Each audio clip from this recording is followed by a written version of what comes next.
Hi everyone, welcome to today's video. I'm Mary Felling, physical therapist, and today I'm going to be showing you a powerful technique that is really impactful for pelvic floor pain and dysfunction. All right, so for today's technique, you just need a ball. So you can use a 4-inch ball. This is a rubber vinyl ball. You can get these at Target kind of department stores. Walmart, I know, sells one online. You can get something more squishy. So this is fairly firm. You can go something that's, a little squishier and maybe 2 or 3 inches wide.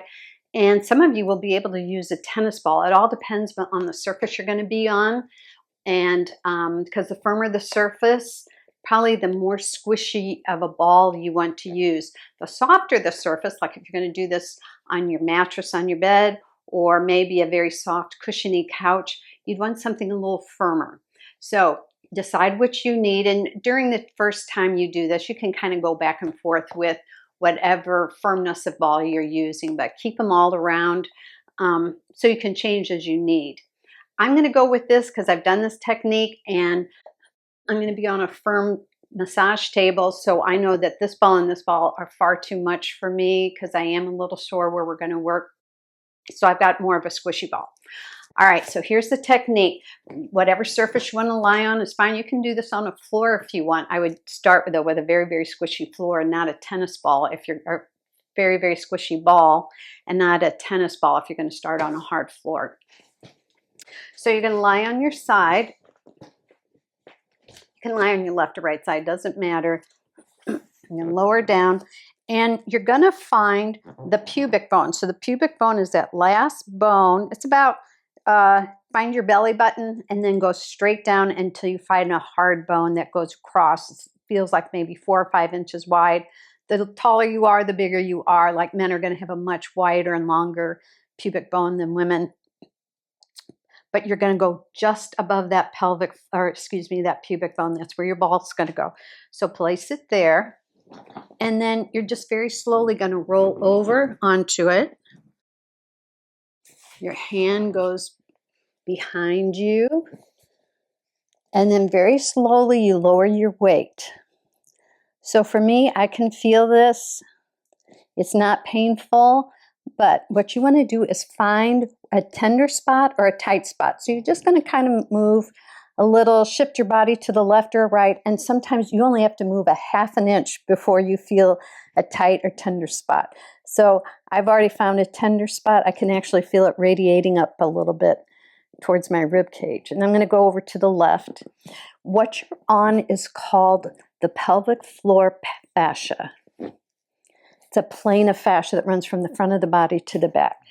And all right, I've got a spot that's tender or tight. It's both, actually. It's tight and it's got a little bit of tenderness to it. So we're going to start the clock. We're going to go for 5 minutes. So get in your position. Make sure you feel this.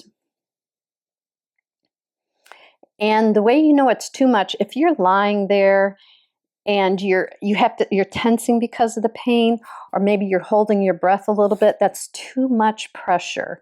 You might have to back off a little by pulling your knee up and taking the pressure off, or you can just use a different product. Even if a squishy ball is too much, just take a washcloth and put a loose knot in it and start with a washcloth. Everybody's different. Some people are going to be very sensitive to this. Some people will go, I don't feel much. So those of you who don't feel much, go ahead and use that tennis ball. All right, so once you're on the spot, you stay there. Don't shift anymore. In the John Barnes myofascial release approach, you use a minimum of 5 minutes of compression or elongation to help start this thing called the piezoelectric effect. And what happens is after 5 minutes of mechanical energy, in this case we're using compression with your ball, it elicits something called the piezoelectric effect. And this bioelectric flow after 5 minutes of mechanical energy into the human body starts moving through the fascia. And the fascia in our body, let me take a step back and explain fascia. So fascia is the sinewy cobweb in our body. It runs from the top to the bottom of our bodies, front to back and side to side. So it's kind of a 3-dimensional cobweb. Well, the sinewy cobweb surrounds, it infuses and supports every single structure in our body. So all of our muscles have fascia through it and around it. Matter of fact, if you hear the word myofascial, myo means muscle. So when you hear myofascial, it's talking about the fascia and muscles together. Well, so not only muscle, but all your organs, your nerves, your blood vessels, everything, your brain stem, your spinal column, everything has a sinewy cobweb in and around it. Well, when it's been injured from things like overuse, repetitive use, stress, just being a human being alive on this planet, poor postures over long periods of time, surgeries, all of those things cause fascia to bind down and dehydrate and glue tight.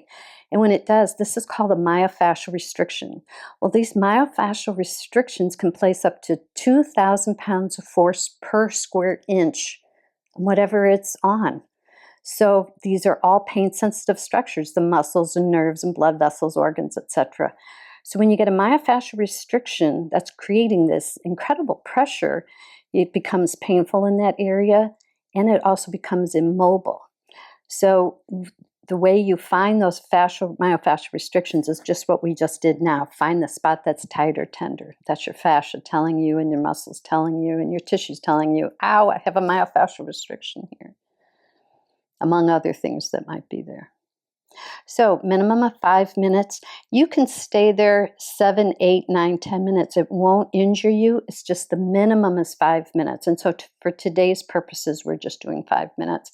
But stay on it 7, 8 minutes. You'll just get more releases. What you're feeling for at 5 minutes is a myofascial release. It feels like butter melting, taffy stretching. Less pain is in the area.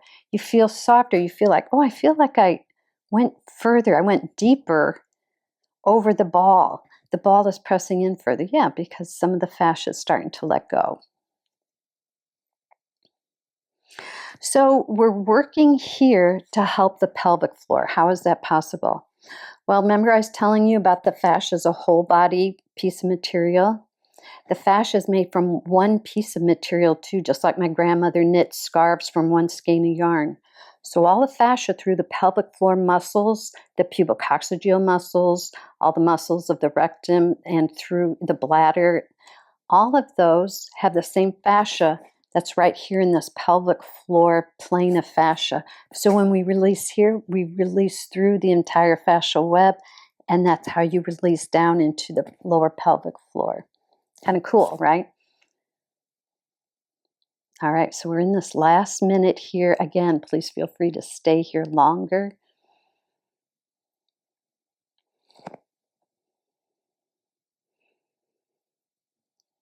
You're doing really good. Stay there.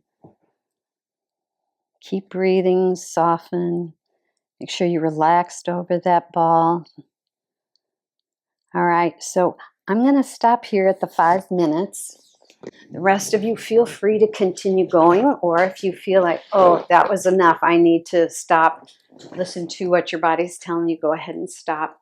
And one of the guiding principles on working on yourself when you do myofascial release is that you're always relaxed, your breath is soft, your shoulders are down, your hips are relaxed, and your breathing is natural. If you find that you start tensing in your breathing, then that's too much, and maybe the ball you're using is creating too much compression that you can't relax.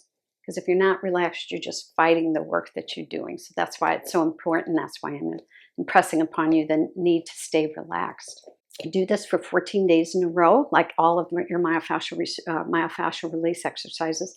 14 days in a row to give the chance for the fascia to really start getting permanency to the positive changes.